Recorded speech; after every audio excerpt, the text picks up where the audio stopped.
تیرے سامنے ہے ذرہ ذرہ، تیری ذات واقف حال ہے، میں بری سہی مجھے بخش دے، میرے دل کو سخت ملال ہے، میری نیند آنکھوں سے دور ہے، میرا ماضی اتنا خراب ہے، یہ کرم ہے رب دو جہاں تیرا، میرے ہر گناہ پہ نقاب ہے، تجھے اختیار ہے سب کا سب، میرا تجھ سے اتنا سوال ہے، تو معاف کر تو کریم ہے، تو رب ذوالجلال ہے۔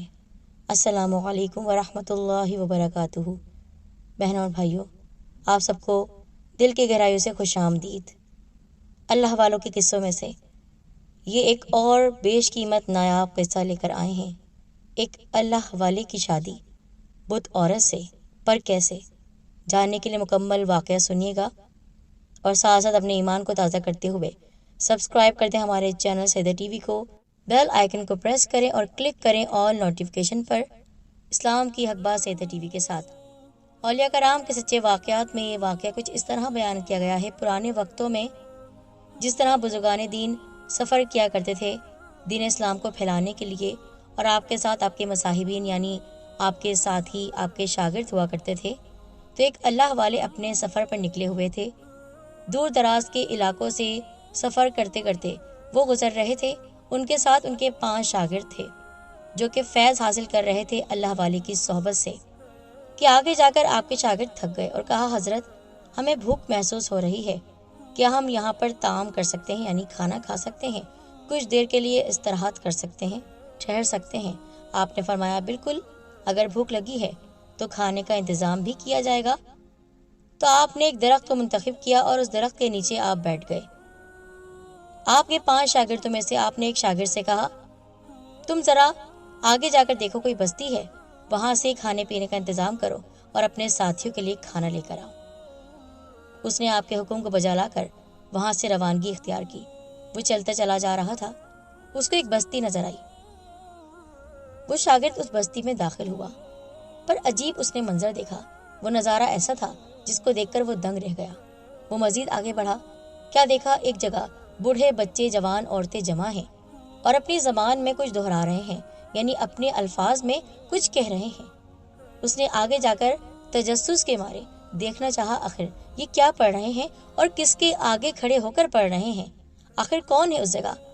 جب وہ آگے بڑھ کر دیکھنے لگا تو اس کو وہاں پر ایک بہت ہی خوبصورت سا بت نظر آیا۔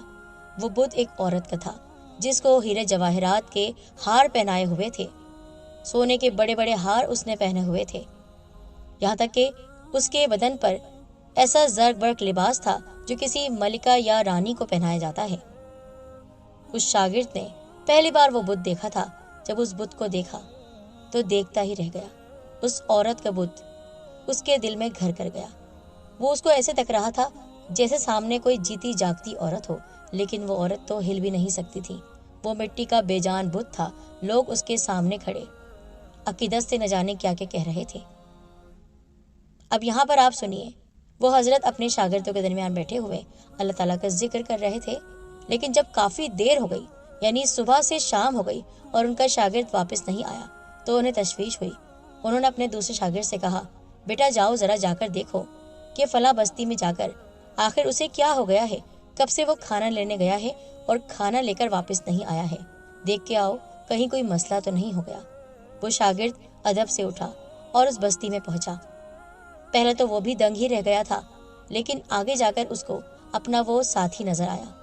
اس کے قریب جا کر اس نے اس کا کندھا ہلایا تو وہ ہل ہی نہیں رہا تھا۔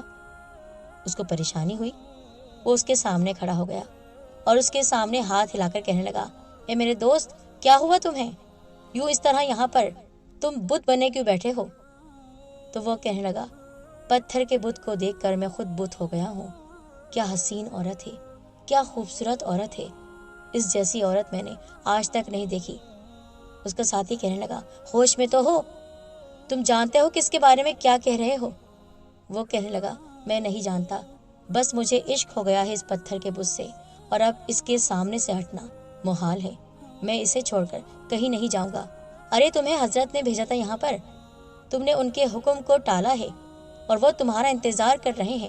اب انہیں جا کر کیا جواب دوں گا؟ ان سے کہہ دو بس مجھے عشق ہو گیا ہے اور عشق کی کوئی منزل نہیں ہے، مجھے ڈوب جانے دیں اس حسین دوشیزہ کے عشق میں۔ وہ ساتھی سمجھ گیا معاملہ بہت گھمبیر ہے اور اتنی آسانی سے حل نہیں کیا جا سکتا، اور حل کرنے والے وہی اللہ والے ہیں۔ وہ دوڑتا ہوا ہانپتا کانپتا آپ کے پاس پہنچا اور ادب سے کہنے لگا، حضرت بہت بڑا مسئلہ ہو گیا ہے، بتاؤ کیا ہوا ہے؟ اس بستی میں ایک بت کی پوجا کی جا رہی تھی، وہ بت کسی عورت کا ہے۔ اس بت کے سامنے آپ کا وہ شاگرد دلہار بیٹھا ہے اور کہتا ہے، اتنی حسین دوشیزہ کے سامنے سے میں ہرگز نہیں ہٹ سکتا ہوں، اس کو چھوڑ کر میں کہیں نہیں جاؤں گا، مجھے یہیں رہنا ہے۔ وہ اس کے عشق میں پاگل ہو گیا ہے حضرت، آپ کو چلنا پڑے گا۔ وہ کہنے لگے، چلو چل کر دیکھتے ہیں کیا معاملہ ہے۔ سارے ساتھی حضرت کے ساتھ وہاں پر پہنچے۔ وہ اللہ والے چاروں طرف کا جائزہ لیتے ہوئے بستی کے اندر آئے۔ آپ اس شاگرد کے پاس آئے اور اس کو کہا کہ کھڑے ہو جاؤ۔ وہ ادب سے کھڑا ہو گیا، گو کہ ہوش میں نہیں تھا، لیکن پھر بھی آپ کے سامنے وہ ادب سے نظریں جھکائے کھڑا تھا۔ کیا ہو گیا ہے تمہیں؟ حضرت آپ سے ایک بات کہنا چاہتا ہوں، کہو۔ وہ جو سامنے عورت ہے نا، اس کے عشق میں گرفتار ہو گیا ہوں، اور اس کے علاوہ میں کسی اور کے بارے میں سوچ بھی نہیں سکتا ہوں۔ کون سی عورت؟ کہاں ہے وہ عورت؟ اس نے اشارہ کیا، وہ دیکھیں وہاں اس کے سامنے لوگ ہاتھ جوڑے کھڑے ہیں اور اس کے سامنے عقیدت سے دیکھیے نہ جانے کیا کیا کہہ رہے ہیں۔ میں بھی اس کا مرید ہو گیا ہوں اور میں اس کے عشق میں اتنا گرفتار ہوا ہوں کہ یہاں سے ایک قدم نہ ہلوں گا جب تک اسے حاصل نہ کر لوں، جب تک اس سے شادی نہ کر لوں۔ یہ کیسے ہو سکتا ہے؟ وہ مٹی کی بنی ہوئی عورت ہے، پتھر کا بت ہے، وہ بے جان ہے، اس میں کوئی جان نہیں، کوئی احساس نہیں، اس کے اندر زندگی نہیں ہے، اس کو تو انسانوں نے بنایا ہے۔ جو بھی ہے حضرت، میں تو اس کو دیکھ کر اتنا فدا ہو گیا ہوں کہ بس اس کے حسن کے جلووں میں کھو گیا ہوں، اور اتنا عشق مجھے آج تک کسی سے نہ ہوا۔ اب تک آپ نے دیکھا میں نے کوئی بھی نافرمانی کا کام نہ کیا، لیکن نہ جانے کیوں اس عورت کی محبت میرے دل میں گھر کر گئی ہے، اور اس کو یہاں سے لیے بغیر میں ہرگز نہیں جاؤں گا۔ اپنے شاگرد کی بات سن کر آپ تشویش میں مبتلا ہو گئے۔ یا اللہ، یہ کیا حکمت ہے، یہ کیا ماجرا ہے؟ عشق ہوا میرے شاگرد کو تو ایک پتھر عورت کے بت سے؟ ایسا کیسے ہو سکتا ہے یا اللہ؟ وہ سچ میں بہت ہی خوبصورتی سے تراشا ہوا بت تھا۔ آپ نے اس کو چاروں طرف سے دیکھا، اس کو ایسے قیمتی ہار پہنائے گئے تھے کہ شاید کسی انسان نے وہ ہار نہ پہنے ہوں۔ آپ پلٹ کر واپس جانے لگے تو اس جگہ کا پنڈت آپ کے پاس آیا۔ اس نے کہا، کون ہو تم؟ اور ہمارے اس بت، ہمارے اس خدا کے پاس آ کر آخر کیا کر رہے تھے تم؟ کیا کرنے آئے ہو؟ کس مقصد سے اس بستی میں آئے ہو؟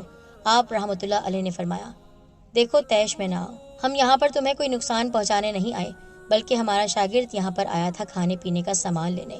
وہ الگ بات ہے تمہارے اس بت کو دیکھ کر یہ یہیں کا ہو کر رہ گیا، اس کے عشق میں مبتلا ہو گیا، تو یہ تو اچھی بات ہے، ان سے تو ہر کوئی محبت کرتا ہے، ان کے آگے جو بھی کہو یہ پورا کرتی ہیں، آخر ہم سب انہیں مانتے ہیں۔ آپ نے فرمایا، یہ کچھ بھی نہیں کر سکتی ہے، کچھ بھی نہیں، کیونکہ جو کچھ کرنے والا ہے صرف اللہ تعالیٰ ہے، اس کے حکم سے اس کے نیک بندے تمام کام کر سکتے ہیں، وہ بھی اس کے حکم سے، اگر وہ اجازت دے۔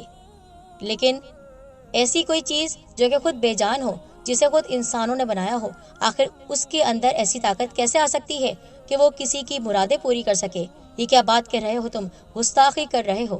آپ رحمۃ اللہ علیہ نے فرمایا، میں حق بات کہہ رہا ہوں، یعنی تم ہمارے اس بت کو برا بھلا کہہ رہے ہو۔ ہم اس کو برا بھلا نہیں کہہ رہے، کیونکہ اس نے خود کو نہیں بنایا ہے، اس کو تو تم لوگوں نے بنایا ہے۔ اور میں کہتا ہوں، ایک دین کی طرف آ جاؤ، ایک اللہ کی طرف آ جاؤ۔ وہ پنڈت آپ کے ساتھ گستاخی کرنے لگا۔ اب آپ نے دیکھ لیا تھا کہ اللہ تعالیٰ کا حکم آ چکا ہے۔ آپ نے وضو کیا اور 2 رکعت نفل نماز حاجات پڑھ کر دعا کی، یا اللہ، یہاں پر آنا بے مقصد نہیں ہے، یہ میں جانتا ہوں، تیرے ہر کام میں کوئی نہ کوئی مقصد، کوئی نہ کوئی حکمت ہوتی ہے۔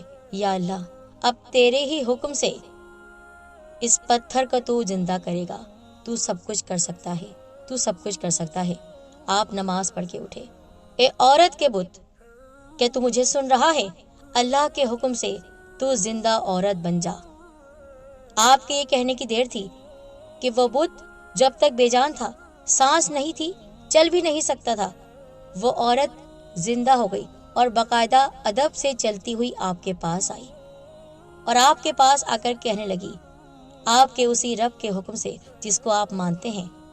آپ رحمۃ اللہ علیہ نے فرمایا کہ تم مسلمان ہونا چاہتی ہو؟ اس پوری بستی سے کہو گی تم، ان سب کو کہو گی تم کہ تم ان سب کے سامنے مسلمان ہو رہی ہو۔ اس نے کہا، میں ان سب کے سامنے آپ کے ہاتھ پر بیعت کرتی ہوں اور آپ کے ہاتھ پر اسلام قبول کروں گی۔ آپ نے اسے کلمہ پڑھایا۔ اس عورت کے بت نے سب کے سامنے کلمہ پڑھا، لا الہ الا اللہ محمد رسول اللہ صلی اللہ علیہ وآلہ وسلم۔ بزرگ نے کہا، اب مسلمان ہو چکی ہو تو اس نوجوان سے تمہیں نکاح کرنا ہوگا، کہ تمہیں یہ بات منظور ہے؟ اس نے کہا، آپ کے کہنے پر اسلام قبول کر لیا تو کیا آپ کے کہنے پر نکاح نہیں کروں گی؟ پوری بستی جو اب تک حیران پریشان دانتوں میں انگلی لیے ہوئے کھڑی تھی، وہ آپ کے پاس آئے اور کہا، یہ آپ نے کیسے کر دیا؟ ہمارے اس بت کو کیسے زندہ کر دیا؟ آپ نے کہا، میں نے نہیں کیا، سب اللہ تعالیٰ نے کیا ہے، جس کو تم لوگ نہیں مان رہے تھے۔ وہ پوری بستی پنڈت سمیت جو دیکھ رہی تھی، وہ جسے خدا مان رہے تھے، وہ خدا بھی کسی اور کے حکم پر چل رہا ہے، تو وہ سب کہنے لگے، ہم سب مسلمان ہوں گے اور کلمہ پڑھیں گے۔ تو آپ کے کلمہ پڑھانے پر پوری بستی نے اسلام قبول کیا اور آپ اس حسین دوشیزہ کو لے کر اس نوجوان سمیت وہاں سے نکل گئے۔ اس کا نکاح ہوا اس سے، اور اس طرح عشق کی منزلیں طے کرتا ہوا وہ نوجوان اللہ تعالیٰ کے عشق میں گرفتار تو ہوا، لیکن چونکہ ہمارے دین اسلام میں نکاح کرنا بھی سنت ہے تو اس کا نکاح بھی ہوا۔ سبحان اللہ۔ اس طرح کے دینی واقعات آپ سنتے ہیں تو شیئر بھی ضرور کیا کریں، اور کامنٹس تو آپ کے بہت ہی پیارے ہوتے ہیں۔ اللہ تعالیٰ آپ سب کو خوش رکھے، آباد رکھے، اپنا خیال رکھے گا۔